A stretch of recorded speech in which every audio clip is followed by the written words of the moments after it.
So let's get this started. Well, thank you for coming again. And every year, Hisham and I do this also as a way for you to understand a bit more where we come from, our practice, our interests. We're going to be working together for the next 10 months, 11 months. So this is part of the process. And as advisors, also, as you've seen before, the advisors present their work. So we're kind of also kickstarting the presentations that you'll be giving next week.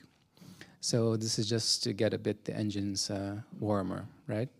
So I will try to present as many projects as I can in the next 30 minutes to give you a good overview of where I've been and what I've done and who I am. In his presentation, Hisham will present one project. So we used complementary strategies.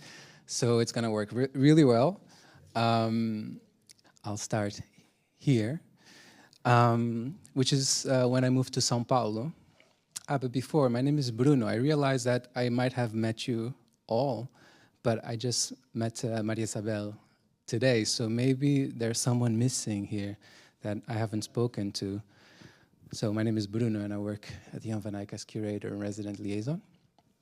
And when I moved in São Paulo in 2013, it was both homecoming and turning point. It was a return to Brazil, my home country, but it was a return that challenged kind of everything that I understand as city, space, but also as I understand my own practice. I was born in Brazil, but I was raised in Portugal, and I trained as an architect in Porto, Switzerland, and London. And yet in São Paulo, the city segregation, urban transformations, and the many layered complexities kind of motivated me to go beyond architecture and to step out of my comfort zone and to try out curating as a way to critically engage with these pressing issues that I couldn't fully grapple with. My first project, called Situ, unfolded at Galeria Leme, a contemporary art gallery housed in a building designed by a famous and renowned Brazilian architect called Paulo Mendes da Rocha. And the story of the building itself is remarkable. It was originally constructed at one location and then demolished to make way for a corporate headquarters, and then reconstructed only 300 meters away from its original location with the exact same design and an addition of a new structure. So the current building is in some way a clone of its predecessor, but expanded. And for me, the building's architecture and the history of construction, demolition, relocation, replication, and expansion became a microcosm for larger urban questions, and therefore a lens through which I could address these wider social and political and economic dimensions of the city. To do so, I put on my curator shoes for the first time and initiated the project Situ in 2015, which commissioned 7 Latin American artists to create site-specific interventions in the external spaces of the gallery. And my prompt to them was to develop works that engage both with the building's architecture and its surrounding public spaces, but also address these wider issues around the city. So that went from micro to macro in the same time and space. So I'll show you some of the projects that we developed. Brazilian artist Daniel de Paula collected rock core samples from construction sites of São Paulo's major projects of urban mobility, such as highways, tunnels, and subways. And these samples are commonly taken to assess ground conditions for large construction works, and are also somewhat of a geological timeline containing rocks spanning from the present day to eras before mankind. Daniel organized the rocks in chronological order, and the installation was accompanied by a publication with a diagram detailing the rocks' geological ages, the construction projects they were extracted from, and the construction companies behind those projects. And many of these companies were widely known then by any average passerby, as they were implicated in a controversial investigation that exposed the corruption network between contractors, public officials, and political parties. One of the mentioned companies is called Odebrecht, and that company was also responsible for the reconstruction of the gallery itself. Venezuelan artist Ricardo Alcaide built a structure that obstructed the gallery's main courtyard, disrupting its ambiguous status between public and private space, and constraining access to the building. To restore entry, he reopened the door on the opposite facade, once the original entrance of the gallery's first building, before it was relocated. So when the gallery was reconstructed, the architectural design was altered and the entrance was shifted. And in a way, Alcaide's installation kind of paradoxically disrupts, but also reclaims the gallery's spatial logic, and in a way mirrors São Paulo's tension between official architecture and these kind of improvised urban adaptations. Beto Chafati's work referenced the colonial history of the gallery's neighborhood, where São Paulo's first sugarcane mill was established in the 17th century. These mills, initially powered by human or animal traction, were central to Brazil's colonial economy and the sugarcane plantation model, which shaped land use and also rooted social spatial inequalities that persist until today. The artist installed the original sugarcane mill in the courtyard, and firstly, it was powered by an electric motor. Secondly, dismantled into pieces, and finally removed entirely, leaving only traces on the ground, and a soundscape blending mill noises with sounds from São Paulo's construction sites. So through 7 site-specific interventions, including these works by Sandra Gamarra, José Carlos Martinat, Pilar Quinteros, and Ana Dias Batista, seek to explore the layered histories, social political forces, and urban dynamics, not only shaping that specific site, but also São Paulo and other metropolises. Each artist approached these themes from a distinct perspective, delving into specific issues, while together their works formed a larger, cohesive reflection on the city's complex urban processes, but also on their wider implications.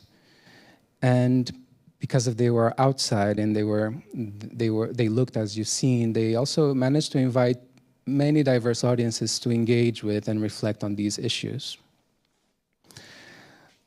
So building on the foundations of this project, I wanted to further explore the liminal spaces between public and private and problematize the connections between exhibition space and city.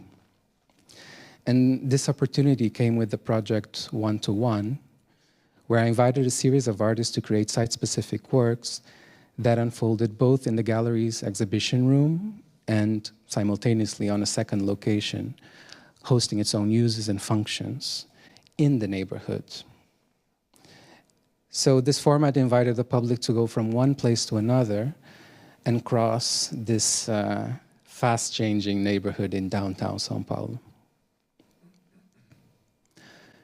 Brazilian artist João Loureiro connected the gallery and the supermarket Futurama, a struggling supermarket under investigation for financial misconduct, and that's why the shelves are all empty. In the butcher section, the artist placed meat sculptures inspired by Henry Moore, which were kept in a freezer. Each week, one sculpture was displayed in the refrigerator case before being moved to a fly breeding facility where it became food for the insects. The adult flies were released in the supermarket and later collected from the butcher's light trap that you can see above. The carcasses were pinned down to a styrofoam replica of Umberto Boccioni's unique forms of continuity in space displayed in the gallery. And the cycle repeated, gradually accumulating more flies, hovering above the icon of futurism, a proto-fascist movement. I'll show briefly the other two commissioned works by artists Dei São Gilberto and Leopoldo Ponce, who connected the gallery to the medical museum of the neighborhood's hospital, and by Brazilian artist Ricardo Basbaum, who connected the gallery to a sequence of 3 private apartments. So these and other projects I developed in São Paulo deliberately explore the liminal spaces between private and public spheres. And these are spaces of great significance in Brazil, I think, as these blurred boundaries come from a colonial legacy that continues to shape segregation in the country, the privatization of urban spaces, and also political practices that often treat public matters as private affairs. Operating within this in-between space allowed me to address these tensions. And the curatorial formats I design engage both what we call specialized audience, but also very diverse publics that are usually out of reach of cultural institutions. But still, I think they maintain the depth and complexity of the works and didn't underestimate the public's capacity to engage with complexity. In 2018, after 5.5 years in São Paulo, and with Bolsonaro's presidency looming over, I moved to the Netherlands to deepen my practice through the Apple Curatorial program in Amsterdam, where I had the chance to collaborate with the curators that you've seen before and develop this project, Landscape with Bear, which I won't have time to present today. And shortly after completing that program, I joined the Jan van Eyck as curator and resident liaison. And it felt like a natural fit for me, as the Jan van Eyck is this multidisciplinary, artist-centered approach, also liberated from the conventional museum format. So for me, it felt like a fit to continue working as the way I've been working before, that was artist-focused and experimenting with exhibition models within a new configuration. When I joined the Jan van Eyck, the institution had just introduced a new policy plan, thanks to Hisham, that expanded its focus beyond its walls, engaging with urgent global dynamics. And this plan aligned its goals and timeline specifically with the IPCC, the Intergovernmental Panel on Climate Change, and its target of net zero emissions by 2050. Just 1 month later, the COVID pandemic hit and made these urgencies and claims way more tangible. One of the first programs I curated was part of the Urgency Intensive series, an annual program introduced by Hisham, which explored the agency of art in times of social and environmental crisis. And I saw this opportunity to push the institutional rhetorics and the question of this alignment to the IPCC meant in a speculative and playful way, launching the IPAC, the Intergovernmental Panel on Art and Climate Change, which became a 2-year project running in parallel to the real IPCC 6th assessment cycle process, which informs global policymaking.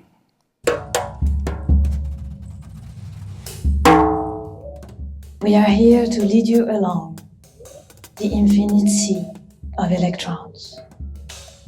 Urgency Intensive was created out of a need to discuss the larger questions relating to art practice and climate change. The Intergovernmental Panel on Art and Climate Change, the IPAC, is a fictional institution that refers to the IPCC, the Intergovernmental Panel on Climate Change. The IPAC's project spans 2 consecutive years and unfolds in parallel to the 6th assessment report, a comprehensive review of the science related to climate change that is instrumental to inform climate protocols and is spearheaded by the IPCC. In the first event, the IPAC served as an object for discussion and an instigator of long-term thinking. It's fundamentally crucial that artists took part to the overall conversation, because the scientific findings of IPCC need to reach out. We always thought about fiction, Bruno, as something really far away from us, right? So we are futuristic. And then all of a sudden I think that we need to see some of these things that we thought would be futuristic, coming very quickly. We live in an age of chronic short-termism. This is the age of the tyranny of the now. And one of the ways I think about this issue is that I believe we have colonized the future. In the following days, the prospect and challenges of the IPAC are discussed in a speculative role play by professionals enacting a group of the present and one in the future, 7 generations ahead. Representing the present, we also feel quite strongly that we represent the future past. And moreover, we acknowledge that the present is not one, but many, and time is neither a linear narrative of progress nor a future apocalypse.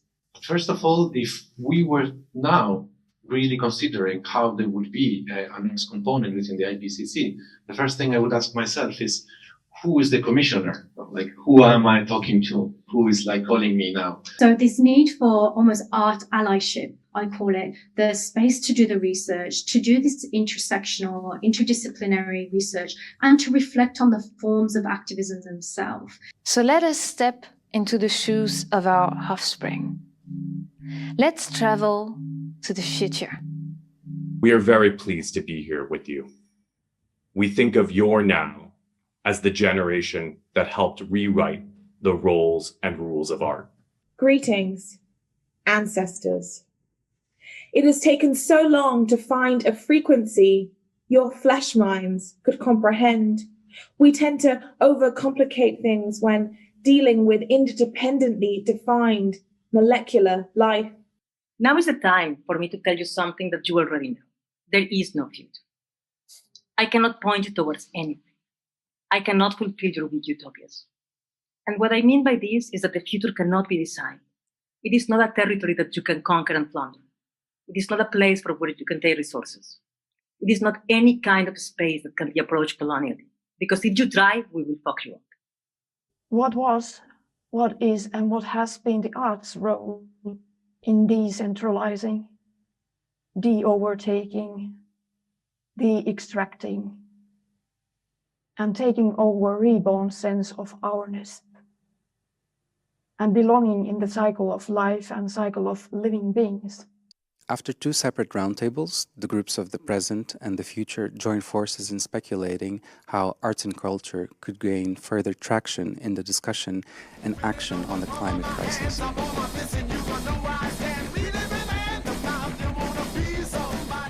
In the second event, these reflections evolve further.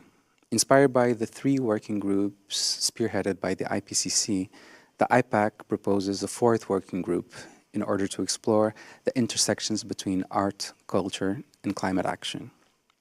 The event occurred after the publishing of the 3 working group reports from the IPCC that constitutes the 6th assessment report.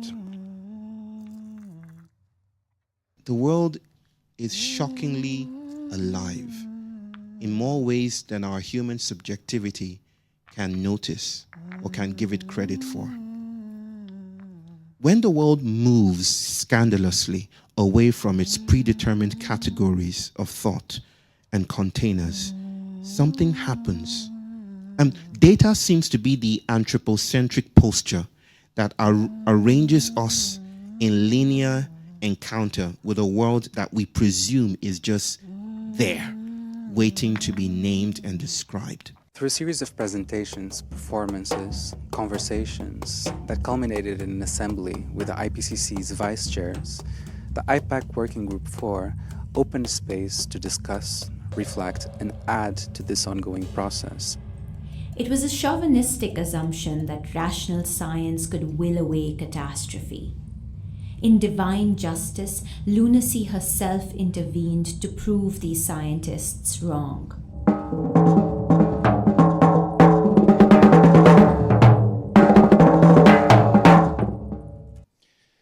So building on the questions of the IPAC, the following urgency-intensive Murmuring Matter, co-curated with Giulia Bellinetti from Nature Research, brought these global urgencies into more tangible ways of discussing them by looking at institution and its local contexts. So the event was focusing on Maastricht's urban and natural landscape as entry points for broader planetary concerns.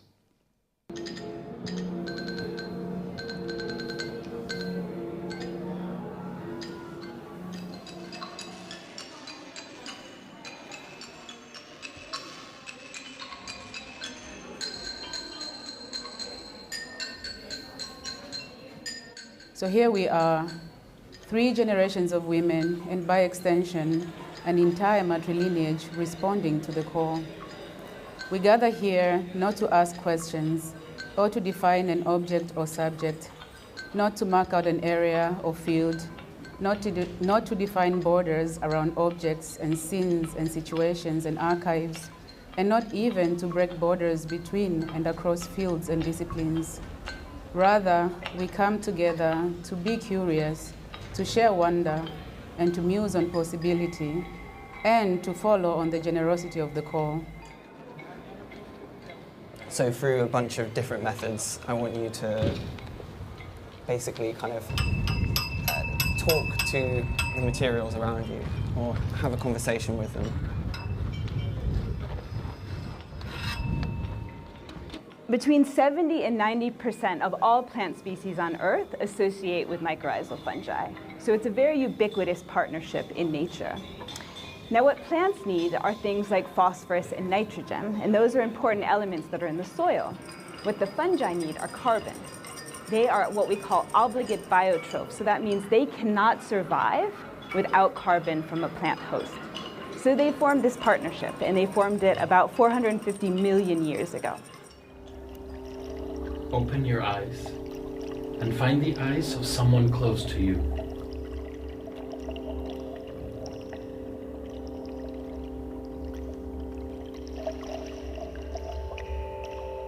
Get closer. Look at them in the eye. Don't break contact. I anoint you with the sign of the spiral. I anoint you with the sign of the spiral. I anoint you with the sign of the spiral.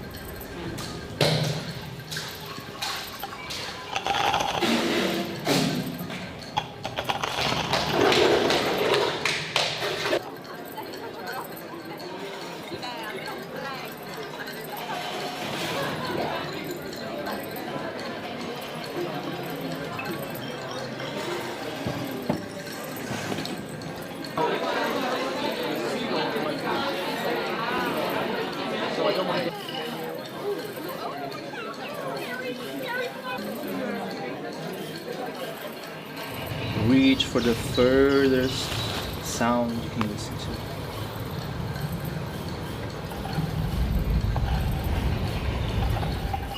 Reduced listening is when we listen completely without any judgment, without any desire to understand or comprehend or locate or know the sound, just a purely sensuous experience of being in the field of sound without any judgment.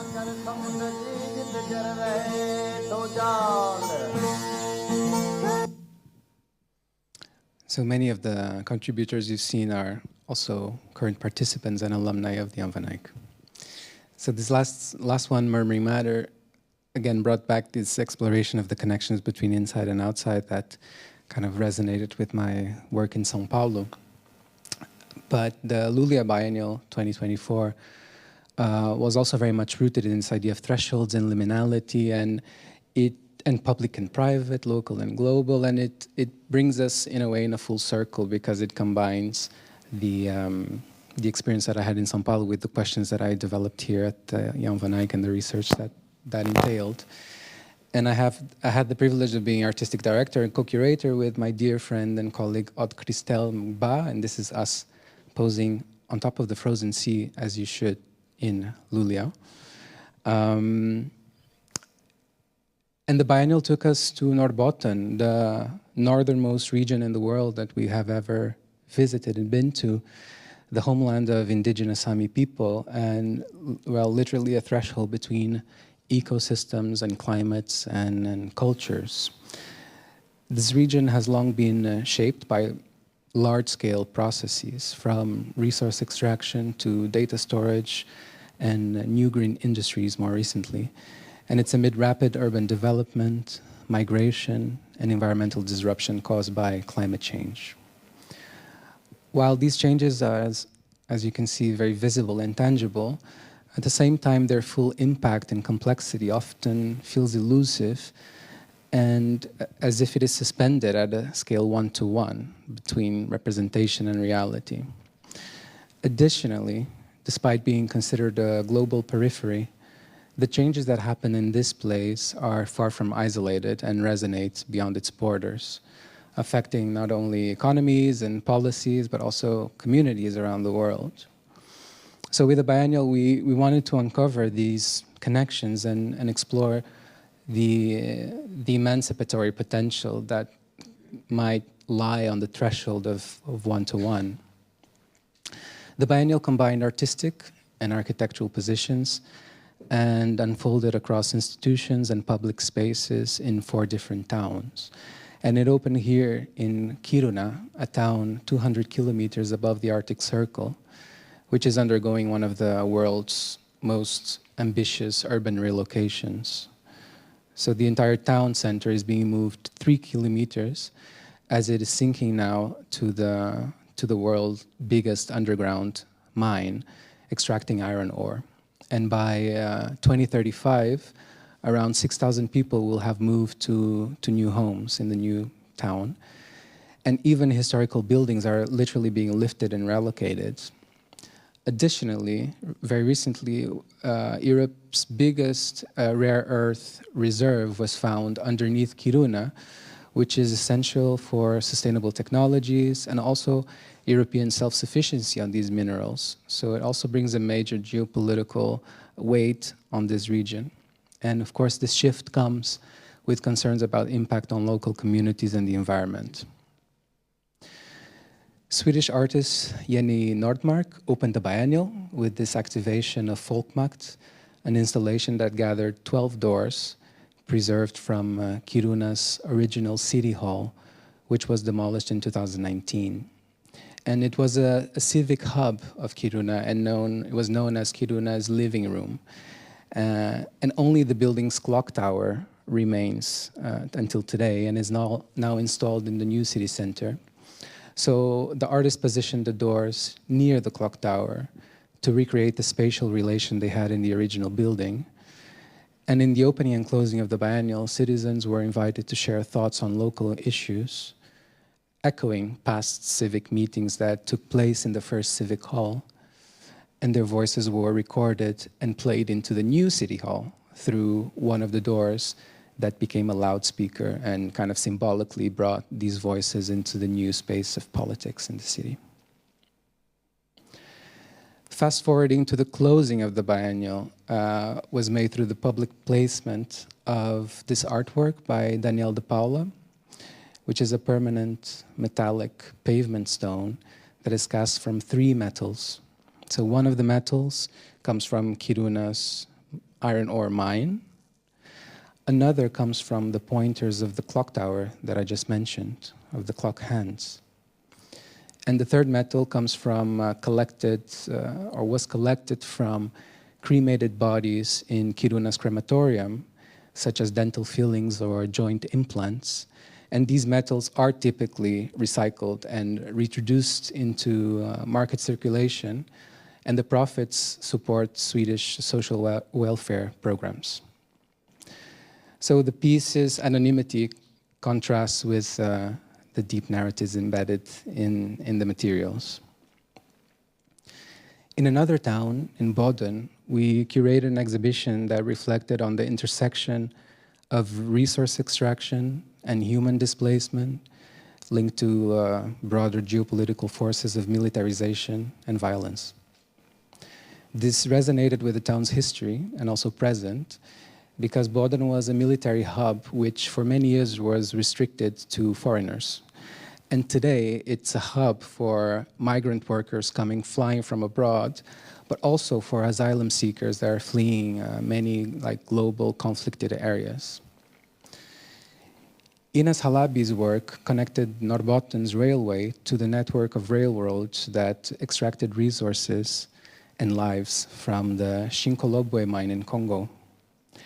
Through a multi-channel video and sound installation displayed both in the exhibition space and in the town's central station, the piece highlighted the enduring impacts of extraction and colonization in both sites.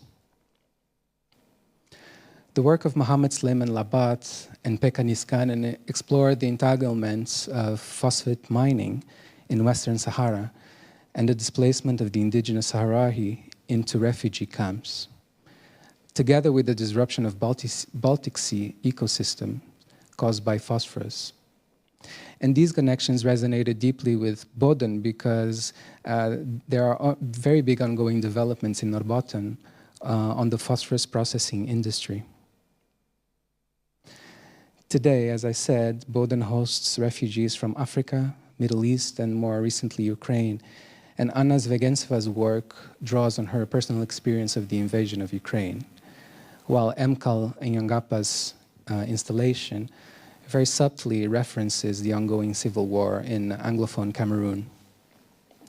And these political connections that I'm mentioning here were not really straightforwardly exposed, but were embedded in the work's spatial and emotional impact. We also expanded the exhibition to key military sites like the Balloon Hall, where we had a site-specific theatrical installation by Andreas Andersson and Carl Scholund, with sculptures and boulders that narrated the epic poem of Beowulf and drew parallels to a company called Beowulf Mining that is currently extracting resources from Norrbotten. And to finish, in Luleå, we created exhibitions in 2 cultural institutions and public spaces. And the exhibition spaces were redefined to acquire new uses and temporalities, also inviting different ways of inhabiting the exhibition. From tea ceremonies and educational activities in Sahrawi communal tents, to reinterpretation of a vernacular Sami structure that served as a meeting point for a fictional Sami Architecture Association, a displaced office space showcasing institutional decision-making processes. And again, we also brought together Sami architects and artists with distance communities and narratives, such as those from Western Australia through the work of Grandeza Studio, or the Maori of Aotearoa in New Zealand through this collaborative project called Architecture of Aroha, which took the baby vessel in both cultures and communities as a way of understanding the world, intergenerational transfer of knowledge and care. The exhibitions evolved with the changing seasons, from winter to spring, from ice to just bare ground. And that also transformed the meaning and spatiality of the exhibitions. So in Luleå, we were posing in the frozen sea, and that frozen sea exponentially enlarges the city's public space. And we commissioned a work to Sudanese artist Fadlabi that turned existing wind shelters into memorials for all those who perished, alluding, of course, to the losses of the ongoing Sudanese wars. And once the ice melted, the works gained a new reconfiguration and added meaning in a new location, while other works that were inside the exhibition space moved to the outside and also created other forms of public engagement. Thank you.